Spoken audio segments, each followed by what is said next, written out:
We are now live. Yeah. And in these different interviews I'm doing, we have different, and that's just the technology I have. I can't improve on that. I'm hoping that our listeners out there and our podcast subscribers out there understand that the information is better than the aesthetics. I'm just a average dude. So welcome back. This is Insights and Straight Talk with your host Rod Duff, and normally with producer Barbie. You all know the things she's going through. She pops on periodically. She is going to pop on with when Mike comes up, and I'll tell you a little bit about that in a second. But we just wanted to get this out because on December 4th, it is, right, Mike? Yes.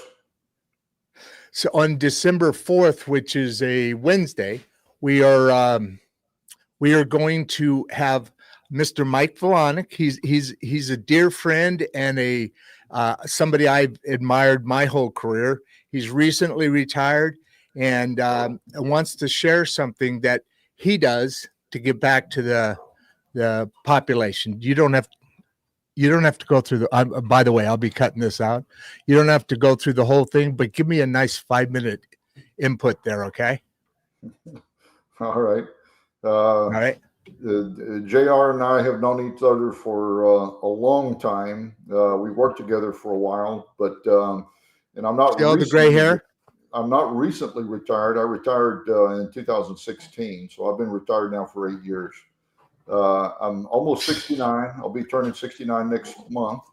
After a long career in the plastics industry where I knew JR. I've been married for 53 years.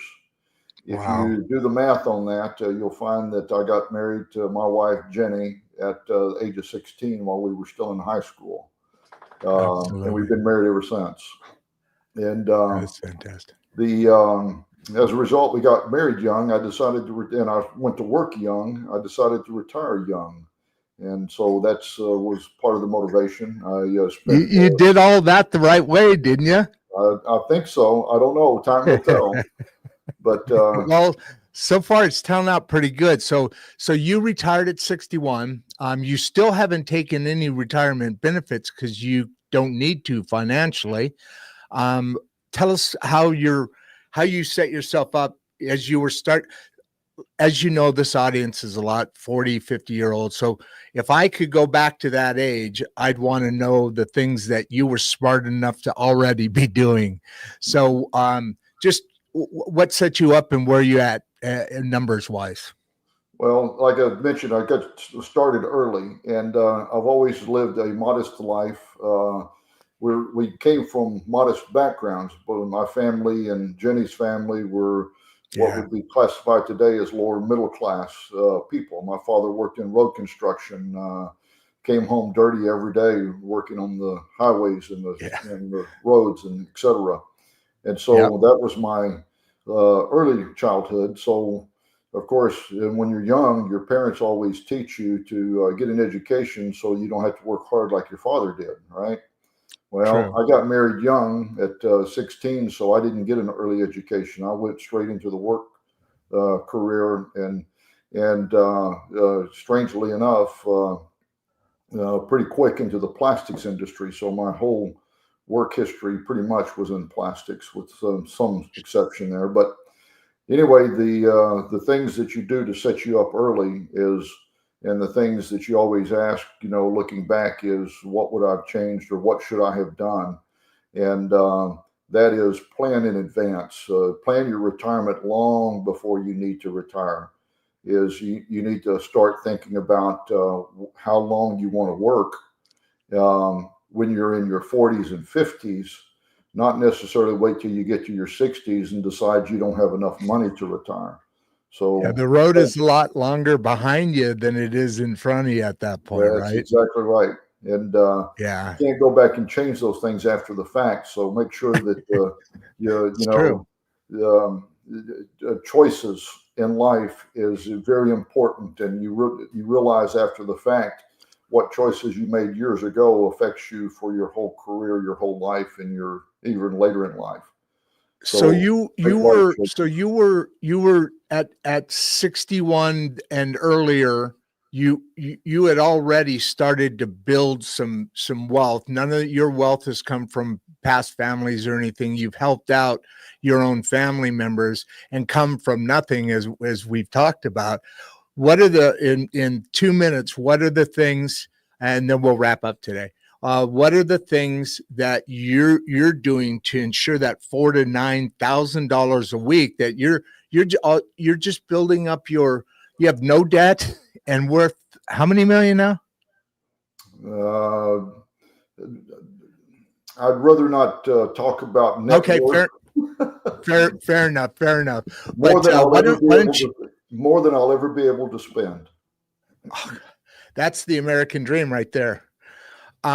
Let's go ahead and what are brief tactics so we leave some for the show coming up on week after next. To wet your whistle is, when I retired, I had to make sure I had enough money to survive until I started collecting benefits. Well, I figured out that I was a pretty good money manager, and my philosophy today is teaching DIY, do it yourself. Don't hire retirement investment advisors, what they call RIAs, or financial advisors to advise you on what to do with your money. Learn how to do it yourself, because nobody is more interested in your money and your health than you are. And I've heard some of the subjects, like you were asking a lady, why did she have Apple, or why did she carry this? And it's not a bad thing. It's just how much does it mean to you? Kind of like what you're saying now, right? Yes. Learn how business works so that you can understand what investments there are available and how you can capitalize on those. As JR mentioned, I average somewhere in the 6,000 plus a week return, and I do that by selling options primarily. That's roughly, what is that? Roughly 300K a year-ish, somewhere in there. And you do that all off of options. Give us a quick explanation of options. We're not going to let any more out of the bag because I want everybody here seeing this. So what? That was the most fascinating thing I first learned. Right. Well, most people understand what stocks are. Stock is a portion of a company. It's you own shares in a company. If you own stock in a company, you're a partner with that company. And bonds are basically debt the same way. Bond is just a note, if you will. And so everybody understands stocks and bonds, but very few people publicly understand options, or very few people publicly trade options. And so absolutely, that's not talked about a lot, right? I mean, there's you either buy or sell stocks and bonds only, is what the common person. But options are traded more frequently than stocks are. If you look at a big company, difference. Yeah, if you look at a company, well, let me go back and explain. An option is basically a bet. It's a bet on the direction of the price movement. But with options, it's not just a black and white bet, just like a bet on a football game. If you bet on a football game, a bet on a football game is called a derivative. Same thing with an option, because it derives its price from some other device. An option derives its price from the stock. That's what they call the underlying. But when you bet on a football game, it doesn't change the outcome of the football game. It's simply bet on a different device. And options are the same way. On options, you're betting whether the stock price goes up, goes down, or moves sideways. And the beauty of options versus stock is that you can make money whether in any of those instances. When you buy stock, you can only make money when the stock price goes up, or happens to pay a dividend. But with options, so you're betting on it will not get lower than or get higher than by a certain date. That's the bet that is involved with the option trading. That's correct. For example, if I sell puts which I do a lot of, I'm betting that a stock does not fall in price to a certain level by a certain date. And I'm basically insuring that stock for someone else. And Hey, we like Mike, it. Mike, don't freak out here. I'm gonna disappear off the screen. I've got a couple of texts that people are asking. This wasn't intended to be an actual live video, but it looks like you've caught a few people's attention, my friend. That's why I don't want to get it all out of the bag yet. But go ahead with your thought. I'm going to try and answer a couple of these just to let them, so I'm not ignoring people. Okay. No problem. I'll see you in a minute. Yeah, I'll go back to a story that where I got into options is probably 30 plus years ago. And back, if you remember, in the real estate bubble in 2008, 2009, 2010, there's a lot of companies that went out of business. Lehman Brothers, Goldman Sachs filed bankruptcy, and 3 months later, Goldman Sachs was back in business. And that quarter, they produced a profit of $10 billion in profit right after coming out of bankruptcy. And I was talking with my accountant about how in the world can that be? How can a company go into bankruptcy and then 3 months later make $10 billion in profit? And he said, it's all done with options. And I said, well, I don't even know what options is. And he says, well, Mike, if you want to make money like the big boys, you got to trade like the big boys. And that was enough of a motivation for me to go figure out what options are. And so these people are asking These people are asking big, long questions. So I'm going to have to get them offline because trying to listen to what you're saying because it's so interesting. It gives me the feeling, excuse me, that I can, as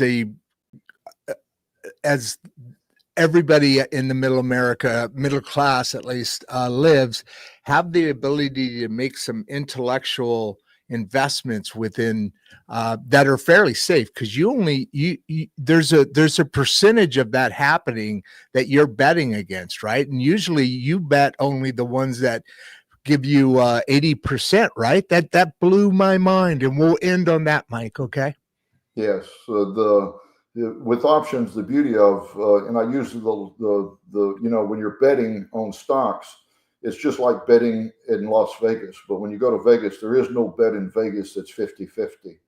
Even blackjack, even roulette, which has red and black, you would think that red and black is 50-50, but they deceive you a little bit because on the roulette wheel, there's also 0 and double 0.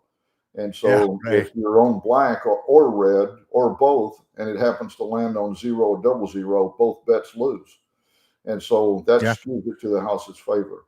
But with options, the beauty of options is you know what the odds are on the bet, and you get to choose what odds you want to accept based on market conditions, the stock that you're trading options on, or just general gut feel. So you get to choose what option level you play. You can play 50%. And it shows you 80%. And it shows you before placing the bet what that percentage is. Yes, your option, your platform that you trade on shows you exactly what the odds are before you ever place your bet. All right, let's hold right there. That's perfect. I was hoping to get a little bit of a tease here out, but I think we got. I'm going to stay on here, and I'm going to close everything down and answer people's texts offline. There's like 30 of them or something. And thank you all for being here. My name is Rod Duff with Mike Volanic. And you'll see Mike in a full. We're planning on about an hour, right, Mike? About 60 minutes of good data detail on how this options trading works, and like Mike told me earlier, it's nothing new. It's nothing scientific. But when you ask other people to do these things for you, they always take a cut, right? So Mike helps people. A small group of people. It gives back to his community.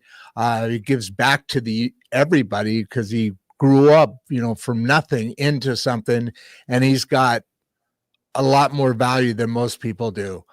And nothing extra special, just a little hard work, a little intelligence, and some patience with systems that actually work, not that are games or whatever.